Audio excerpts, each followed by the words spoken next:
He lay in his bed, letting his body and mind adjust to the awakened state, and swept the dusted crust from his eyes.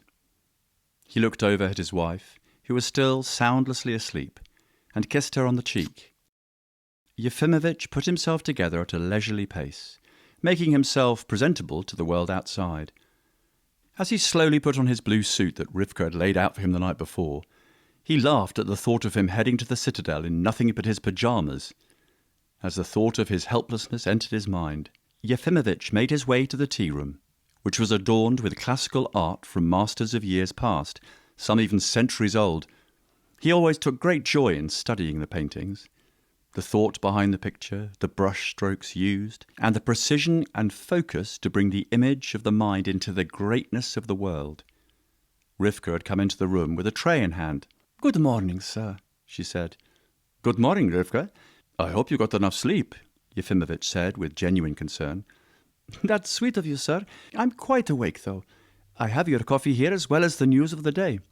I also brought your holodrive," she answered, presenting him with a small computer chip. "You're the best, Rivka. I hope you had some coffee yourself." "I've had a whole pot by now, sir," Rivka replied sarcastically with a smile across her face. "I'm going to check on Yekaterina. Have a good morning, sir." She left the room and left Yefimovich to his thoughts. He placed the holodrive inside the breast pocket of his vest and scanned the early news of the day. "Another one," he said to himself as he looked at the headline that read, "Braunhemds attack hate speech." There was an image under the headline of a man in his early 20s. His left eye was swollen shut, his lip cut and swollen like a balloon as blood ran down his mouth. "Good morning, Dad." The sweet voice of his daughter shook his mind from the evil of the world. "Good morning, my dear. How did you sleep?" he asked. "Blissfully," she said, scooping out the contents inside the mason jar she was holding. "What is that?" "Breakfast. It's got bananas, strawberries, chia seeds, cottage cheese." Yekaterina started to answer.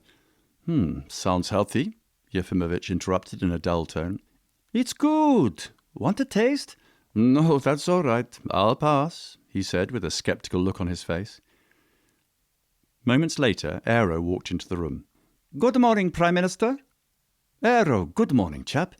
We ready to go?" Yefimovich asked. "Yes, sir." "Ready, cat?" he asked. "Let's go," she said, not fazed by the hour of the morning, nor by the fact that she wasn't finished eating.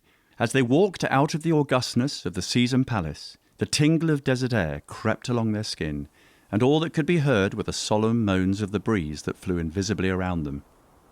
"I've got the vehicle all